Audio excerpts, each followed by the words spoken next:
You now have 30 seconds to read questions 1 to 4.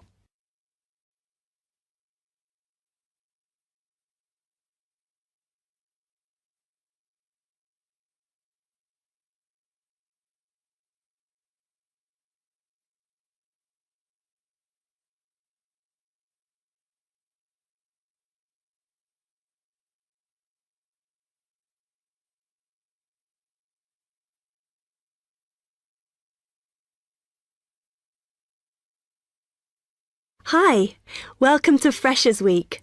I'm Rachel. Can I help you? Oh, hi. Yes, I was hoping to find out about some clubs I could join. Well, all the club stands are here in this hall. What were you interested in? Not sure. I wanted to do something where I could meet people. Well, take this leaflet with details of all the clubs and see what you think. Oh. It'll probably depend on what day you're free. Like on Mondays, there's the film club. Then on Tuesdays, you've got the climbing club. That's really good. I'm in that. Then on Wednesdays, you've got chess, if you want something a bit more intellectual. But you should look through carefully because all the clubs run extra activities as well as their normal meetings. Oh, yes, I see. So it looks like the film club has discussions after the films. I'd quite like to go to those. Then climbing. Goodness. It says here that the university has its own climbing wall. That's impressive. And they go on weekend trips. Cool. And it says the chess club normally just does games with whoever turns up, but it also runs competitions sometimes. But I bet you've got to be pretty good to do that. Yes, I think so. And how many people are in the clubs? Are they all really full? Well, obviously they're all different. So, for example, the film club has just increased its membership from 85 to 125. But I think they're hoping to extend it to 150. The climbing club's quite small, 40 people. And the chess club is fairly healthy at 55. Right. OK. So who do I see if I want to join these clubs? Well, if you go round the stands and speak to the people there, for the film club, that's the events organiser. For climbing, you'll need the club secretary, and the chess club is organised by one of the maths tutors. OK? Yep. I think I'll start with the climbing club. It sounds good. Oh, well, as I said, I'm in that, so I might be able to help you a bit. You now have 30 seconds to read questions 5 to 10.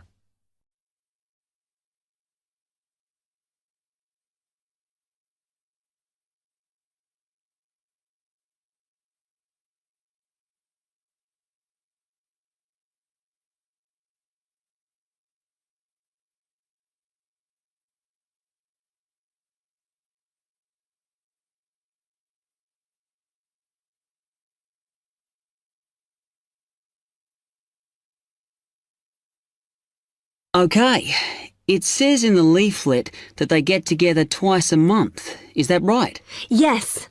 Oh, you must join. It's really good fun.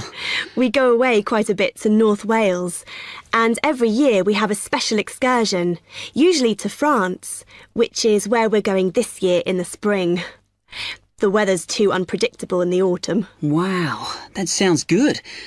But it must cost a lot. Yeah, but we try and save up for it through subscriptions. So rather than having a huge sum to pay in the month we go, we collect those weekly, so it spreads it out. Good idea. I think I'll definitely join. There are quite good benefits you get from joining. I mean, you need that, don't you? And the university clubs normally try and do deals with local businesses, so it's really worth joining. Like in the climbing club, they've got a special arrangement with one of the shops in town. So if you show your card, you can get money off equipment. Don't think the discount extends to clothes, though. That's really worth it then. I'll go over and talk to them now. OK. Hope you do join. Oh, and another thing I meant to say. If you do become a member, You automatically receive a magazine once a year. It's quite useful and interesting because it goes out to all the national climbing clubs. And the other thing is, if you come to every session, then you can get a complimentary ticket to the big exhibition that's held in Cardiff every year. So, hope to see you. Yeah, well, thanks a lot for your help. That is the end of section 1. You will now have half a minute to check your answers.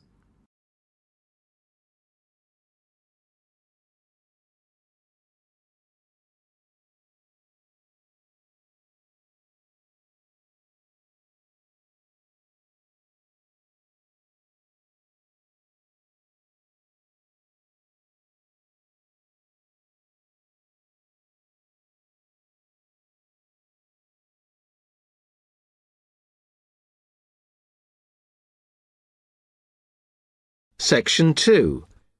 You will hear an accommodation officer telling students about different halls of residence. You now have 30 seconds to read questions 11 to 15.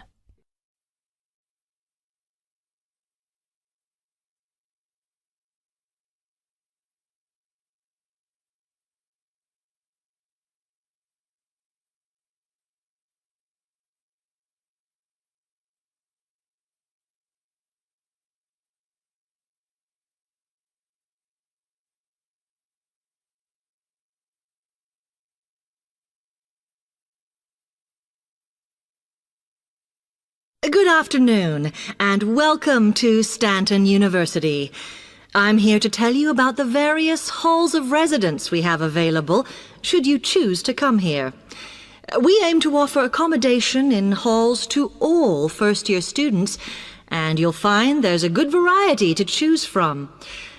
First of all, there's Brown Hall, which, as you'll see, is not the most modern of buildings, but it is very popular with some students. It's got a good sense of community, some nice refurbished kitchens, and unlike the other halls, it has recently had a gym built in its basement. Another option is Blake Residence, which is built like a large house, and so everybody cooks and eats together. It has its own sectioned-off bit of private garden and is even more peaceful because this is an all-girls residence. Although, of course, boys are allowed to visit the hall and, I understand, frequently take part in cooking dinner. The largest hall we have is Queen's Building, and this has been upgraded recently. The original parking area has been built on so that the hall now has a large common room, and each bedroom now has its own shower room, which many students regard as a real bonus. A further option is the Parkway Flats, which won an award for design in its day. And this building now has a preservation order on it. This has meant that only a limited amount could be done to upgrade it, and the surrounding area is important, so parking is not permitted around the flats. However, the flats do have many extra facilities, such as a special computer room, a small library, and a self-service restaurant. The cost of breakfast, lunch and dinner is covered in the fees for this hall, so it does look a bit more expensive. The last residence we can offer you is Temple Rise, which again is slightly more expensive than other halls as the rooms are larger. This has got very lovely views across to the coast, and this more than compensates for the fact that bathrooms here are shared between 6 students. However, the hall has domestic staff who clean the rooms once a week, so this is perhaps an attractive option for the messier amongst you. You now have 30 seconds to read questions 16 to 20.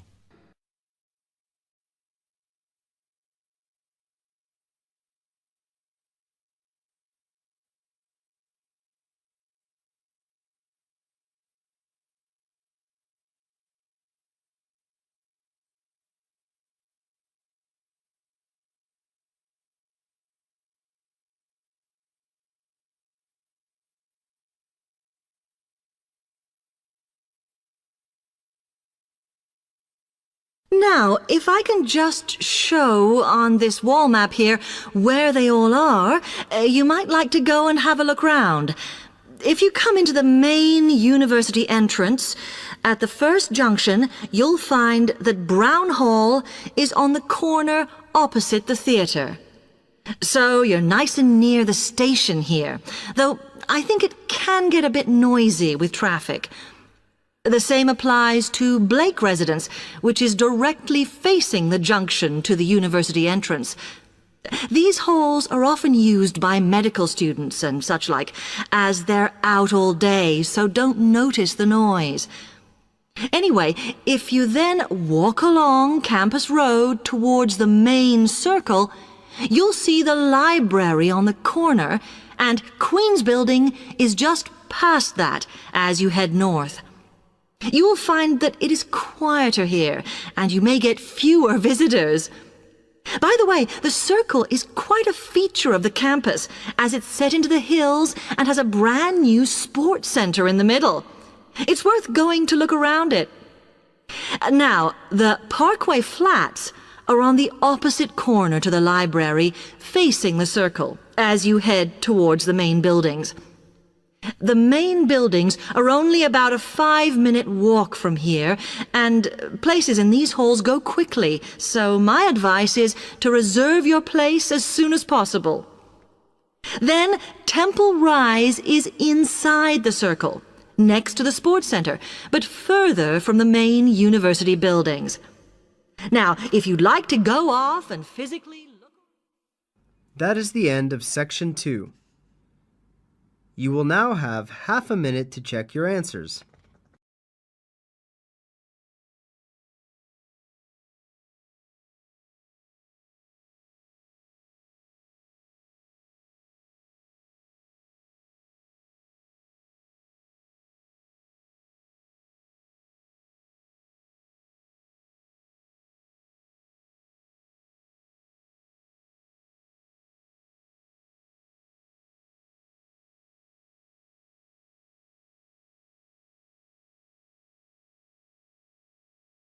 Section 3.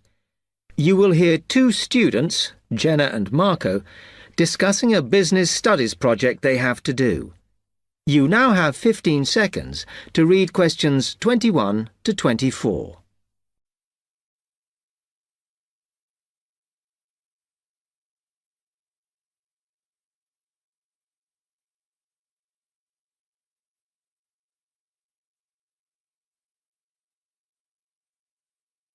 Come on, Marco. We've got to get on and sort out this project for Professor Buckley. Hang on. I want to make sure we've got all the information. Now, where are we? Well, today we need to sort out exactly what we're going to do and how we're going to divide the work up. Okay. How long have we got, by the way? The end of term is April 6th. And he said to hand it in on week 8, so that's March 25th at the latest, because the beginning of that week is the 21st, so not long. Right. Have you got the notes there? Yes. He wants us to do a fairly small-scale study, like the last one, on whether or not businesses were offering more benefits to staff. And we've now got to look at the rise in older workers. It should be fairly straightforward. Yeah, as long as we keep it small. Who's marking it? I don't know. Sometimes he gets the PhD students to mark it for him. Oh, actually, it just says here, a senior lecturer. I suppose it's too much for Professor Barclay to do them all. Yeah. Anyway, how are we going to go about this? Well, we have to decide how big we want it to be and who... Yeah, but I think we must sort out a timetable for the project. Otherwise, nothing will get done. Okay. Do you want to do that? All right. I'll do it as soon as we finish here. You now have 15 seconds to read questions 25 to 27.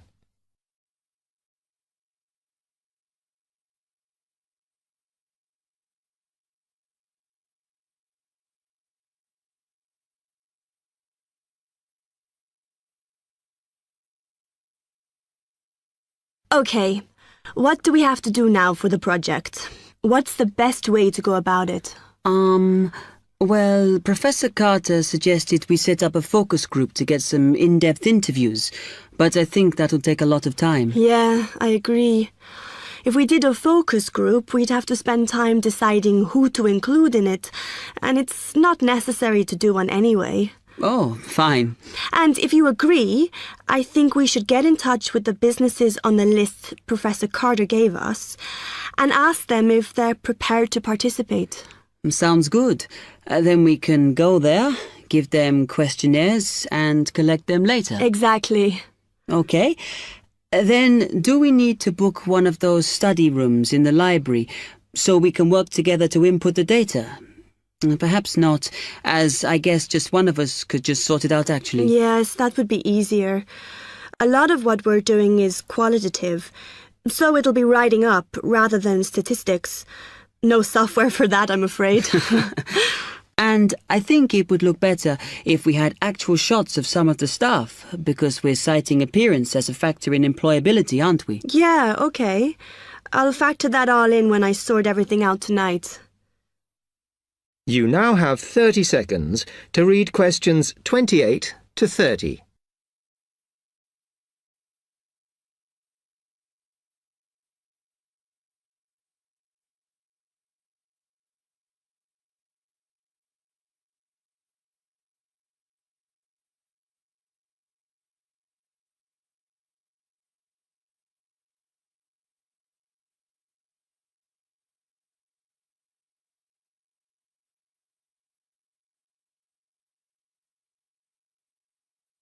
I'm glad we decided to work together.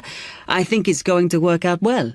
Yes, well, given that we had to work in pairs on this project, I think we were right to choose each other.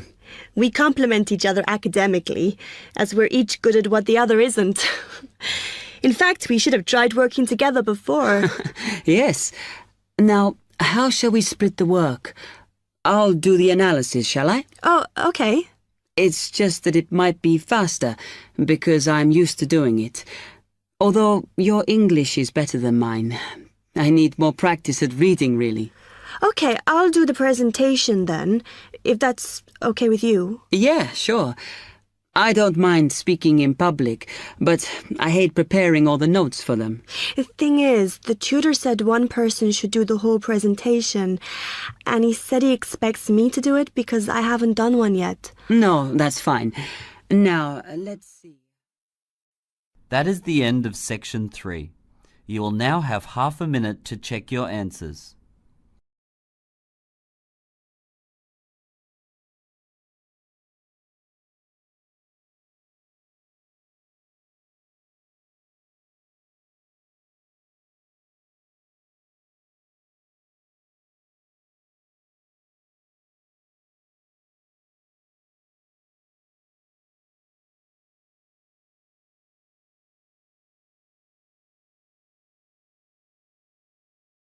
Section 4.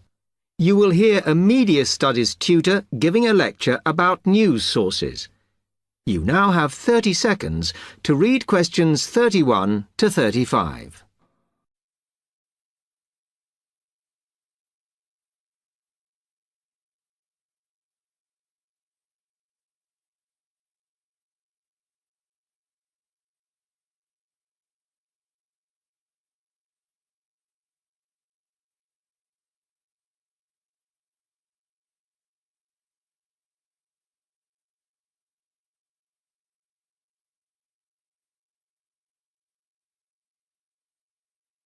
Okay, now many of you will have heard about the predicted death of newspapers, as people increasingly access the TV and the internet for their news. Today, I want to look at the USA, which has very advanced news sources, to see if this is actually true. In the USA, the main news sources without doubt are TV, the internet, and the press.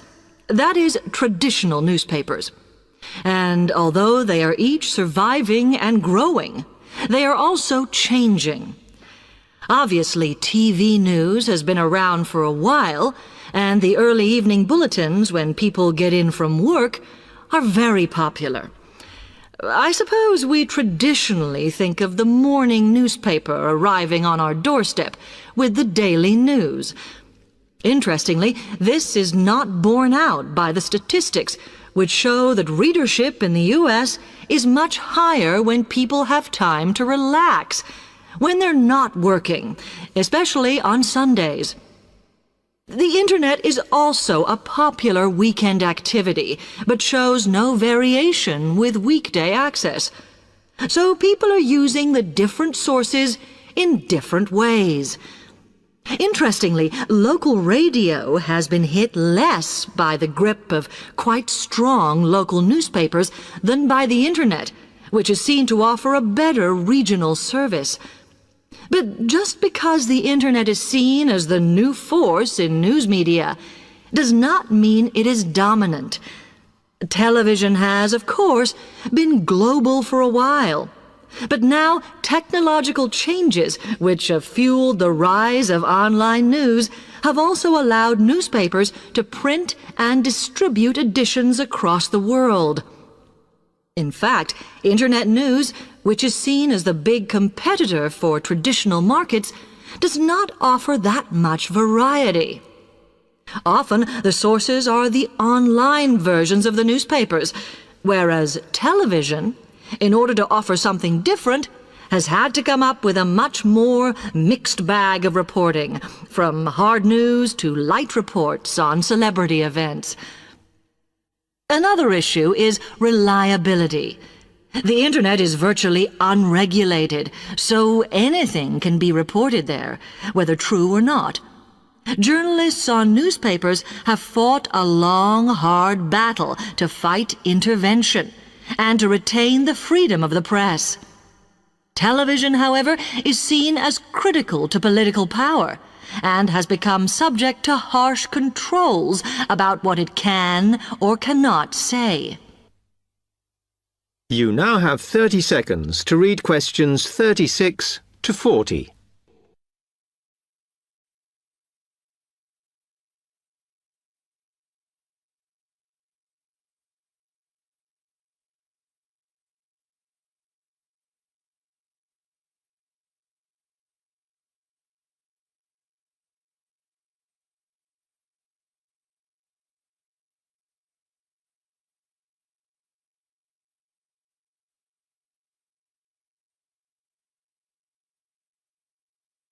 Now, one very critical factor in keeping newspapers alive and well in the USA has been their approach to advertising. Obviously, newspapers are heavily dependent on advertising revenue, and they have become more and more imaginative in what they offer, in order to make sure that advertisers use them and not other news sources. This has meant that, contrary to popular belief, newspapers now have a significantly higher profit margin than the rest of American industry. So, how have they managed to raise advertising revenue in this way? Well, they have put a lot of effort into developing and maintaining a very strong association with the retail trade. And they've come up with a winner. A critical tool in their sales plan has been suggesting that the adverts they run can have vouchers. This has been enormously effective because they have found that not only do more people buy the paper to get the discounts, but also that this inevitably means much higher sales for the clients who advertised. As well as doing this, the newspapers have also introduced aggressive sales campaigns over the last few years. This has resulted in a significant and continuing rise in the number of advertisers prepared to pay the extra for full-page ads. So, what I would like to move on to... That is the end of section 4. You will now have half a minute to check your answers.